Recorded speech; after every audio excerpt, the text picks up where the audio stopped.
Bom dia, pessoal, tudo bem? Como que vocês têm passado? Tranquilo? Só dentro de casa, todo mundo de quarentena, belezinha? Aqui comigo, eu também tô de quarentena, de isolamento social. Aliás, isolamento social aqui comigo só tá os botões da minha calça, né? Um não encontra com o outro faz tempo, tamanho que tá a barriga. Mas assim vai. Pessoal, vamos continuar nossas aulas a respeito de gases, tá? Hoje nós vamos mostrar para vocês dois princípios, duas teorias extremamente utilizadas quando se estuda gás, né, que é o princípio de Avogadro e a equação geral de estado, que é a equação de Clapeyron. Galera, é muito importante isso. Isso sim cai aos baldes em provas de concurso, vestibular, vestibulinho, testes e assim por diante, tá? Fiquem bem atentos porque nós vamos fazer diferente hoje. Eu só vou mandar uma aula sobre teoria. Os exercícios nós vamos fazer juntos, tá? Na sexta-feira de manhã.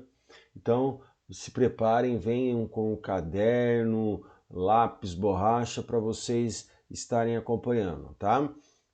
Tragam as apostilas, porque aí vocês leem o enunciado na apostila e resolvem no caderno junto comigo, ok?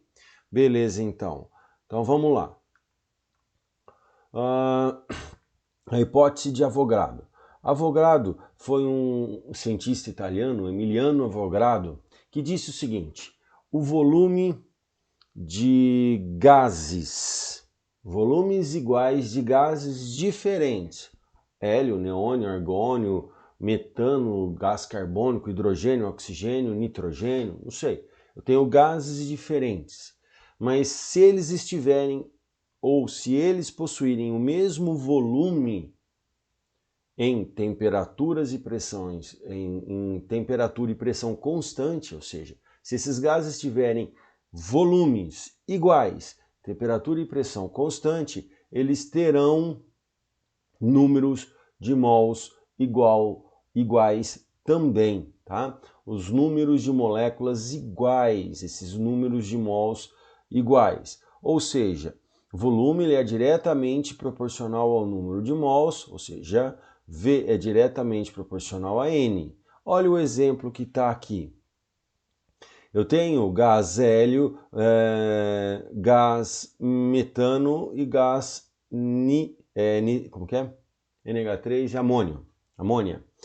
Então, os três gases que são diferentes têm o mesmo volume. E se eles têm o mesmo volume, eu posso dizer, pela hipótese de Avogadro, que os três terão também o mesmo número de moléculas, o mesmo número de mols. Então a gente vê, tenho um volume para três moléculas de gás hélio, consequentemente tenho 3 moléculas de gás hélio. Um volume para 3 moléculas de amônio, consequentemente 3 moléculas de amônio. E de gás metano, perdão. É a mesma coisa para o amônio, tá? Então essa é a hipótese, que é importantíssimo a gente saber. Volume é diretamente proporcional a número de mols, sempre em temperaturas e pressões constantes. Já que estamos falando de volume de gás, aqui vem um conceito que é o volume molar. O que seria esse volume molar? É o volume ocupado por 1 mol de qualquer gás em determinada temperatura e pressão. Vejam só, antes de qualquer coisa, 1 mol, vamos lembrar lá de trás, o que é 1 mol? 1 mol é a mesma coisa que 6 vezes 10 a 23 moléculas. Nós estamos tirando o mundo microscópico e trazendo para o mundo macroscópico. Tá? Lembrem, o hidrogênio, a massa atômica do hidrogênio, de um átomo de hidrogênio, é uma unidade atômica. Se eu pego 1 mol de hidrogênio agora, eu estou trabalhando com 6 vezes 10 a 23 moléculas de hidrogênio, consequentemente, a massa dele será 1 grama. Então, é tirado o micro para o macro. 1 mol, sempre dentro de 1 mol cabem 6 vezes 10 a 23. Então, 1 mol de qualquer gás, 1 mol de qualquer gás, tá? Em determinadas condições de temperatura e pressão, que é chamado de volume molar. Se eu estiver trabalhando a uma temperatura de 0 graus Celsius e uma pressão de 1 atm, eu estou trabalhando nas condições normais de temperatura e pressão, tá?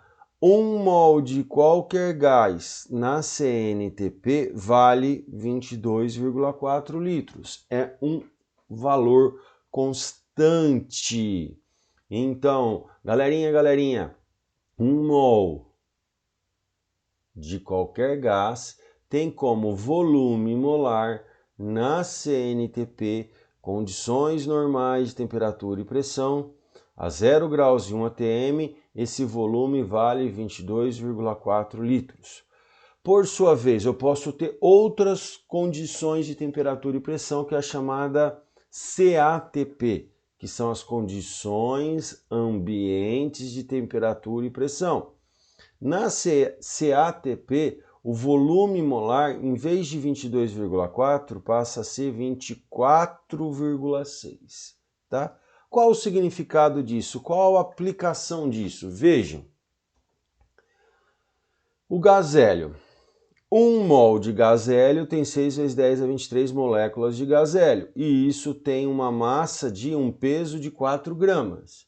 Na CNTP, o volume desse gás é 22,4 litros, e na CATP é 24,6. Ah, vou trabalhar com outro gás. Beleza, amônia. A amônia, 1 mol de amônia tem 6 vezes 10 a 23 moléculas de amônia, e 6 vezes 10 a 23 moléculas de amônia pesa 17 gramas, que tem um volume de 22,4 litros na CNTP e na CATP 24,6. Certinho? Então, para finalizar isso, lembrando, 1 mol de qualquer gás tem 6 vezes 10 a 23 moléculas daquele gás e um volume molar de 22,4 litros. A CNTP ela é mais utilizada que a CATP, tá bom? E aí nós vamos agora para um dos pontos que são o auge dessa aula, que é a equação de Clapeyron. Clapeyron é também conhecida como equação de estado dos gases perfeitos, e ela surgiu porque esse cientista ele combinou 3 leis. A lei de Boyle, que é aquela lei que ocorre a temperatura constante, e ela fala que o volume é diretamente proporcional ao inverso da pressão, ou seja, são grandezas inversamente proporcionais. Se eu aumento a pressão, eu diminuo o volume. Se eu diminuo a pressão, eu aumento o volume. A lei de Gay-Lussac, que é aquela que ocorre a pressão constante, né? Volume e temperatura são grandezas diretamente proporcionais. Se eu aumento a temperatura, se eu esquento um gás, o volume dele aumenta também, o volume expande. Beleza? E a lei recente que vocês acabaram de ver, que é a lei de Avogadro, que fala o quê? Que o volume ele é diretamente proporcional ao número de mols, mantendo pressão e temperatura constantes. Isto posto. Eu tenho um volume, vocês viram o volume molar. O volume molar, que é 22,4 litros, é o volume que qualquer gás ocupa, desde que eu tenha 1 mol de cada gás. E aí o que eu vou fazer? Eu vou combinar tudo. Tá? Eu vejo aqui, ó, o volume ele é diretamente proporcional a 1 sobre P. Tá aqui, ó, 1 sobre P. Volume diretamente proporcional a 1 sobre P. Só que o volume também ele é proporcional à temperatura. Então, o volume ele é proporcional à temperatura também, assim como ele é proporcional ao número de mols. Então, está aqui uma expressão. O volume ele é proporcional ao inverso da pressão vezes temperatura vezes o número de mols. Só que ninguém aqui está acostumado a trabalhar com um sinal de proporcional. Vocês estão acostumados a trabalhar com o sinal de igualdade. Você vai lá, vai no banco, vai ver quanto você tem de dinheiro lá no banco, e o cara vai falar, ó, você tem o proporcional a isso. Não, você tem 10 reais na sua conta. Não, você está devendo 50 reais para o banco. Que isso é igual, né? Não proporcional. E nós temos que tirar esse sinal de proporcional e colocar um sinal de igual na equação. E a matemática permite que a gente faça isso desde que, para trocar o proporcional e colocar um igual, nós temos que inserir na equação uma constante, R. Essa constante recebe o nome de constante universal dos gases. E a equação, quando era assim, vai sair esse proporcional e vai entrar um igual. Olha lá. Entrou um igual e a igual R, igual a constante dos gases, né? Vamos reescrever essa equação. Olha lá como que ela vai ficar. Eu estou tirando o P que está dividindo, mandando lá para o lado de lá, e fica assim, PV nRT, ou seja, pressão volume igual a número de mols, constante universal dos gases e temperatura, sempre lembrando que temperatura é na escala de Kelvin, ou seja, você pega Celsius e soma 273, que é o que a gente coloca aqui na legenda. A pressão é dada em atmosfera ou milímetros de mercúrio, o volume é dado em litros, N é o número de mols, que é a mesma coisa. N, vamos lembrar, o que é o número de mols? É a massa dividido por mol. Constante universal dos gases e temperatura na escala Kelvin. Dá para ter alguma informação a mais aqui? Dá sim. Vejam só. Como que eu acho o valor da constante? E aí, vamos lembrar o seguinte, constante é constante, não muda, o próprio nome fala, constante, vai ser aquele valor. E o valor da constante ele depende das unidades de pressão, volume e temperatura. Vejam só, quando a pressão for dada em atmosferas, o volume em litro e temperatura em Kelvin, o que acontece? Na CNTP eu tenho número de mols é 1, o volume 22,4, a pressão 1 atm e a temperatura 273 Kelvin. Ótimo! Vamos ver o que acontece. Se eu substituir na equação de Clapeyron, vejam, o que eu fiz aqui? Eu isolei o R. O R foi isolado, mandei para o lado de lá número de mols e temperatura, ficou o R sozinho. Então, R vai ser PV dividido por NT. No lugar desse P, a gente coloca 1, do volume 22,4, N vale 1, T 273. Fazendo essa conta, nós sabemos que a constante vai valer 0,082. Cuidado com a unidade. Toda vez que eu estiver trabalhando com a pressão em atmosfera, a constante será 0,082 atmosfera, litro, mol, Kelvin. O que já não acontece se eu mudar a unidade da pressão. Se nós compararmos agora, o número de mols continua o mesmo, o volume é o volume molar, A temperatura é a mesma, só que no lugar de pressão dada em atmosferas, eu estou trabalhando com a pressão em 760 milímetros de mercúrio. Mudei a unidade da pressão. Se você pega todos esses valores e coloca na equação de Clapeyron, faz as contas bonitinho, você vai chegar num valor de R igual a 62,3 milímetros de mercúrio litro mol Kelvin. Detalhe, galera, detalhe mesmo.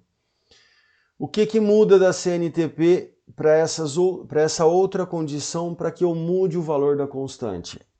A pressão. Aqui eu trabalhei em atmosferas, aqui estou trabalhando em milímetros de mercúrio. Tá?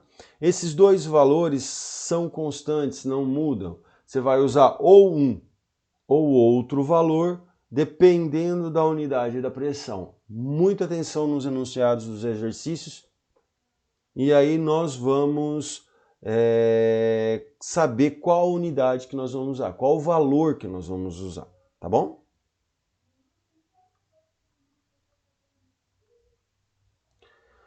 Vamos lá.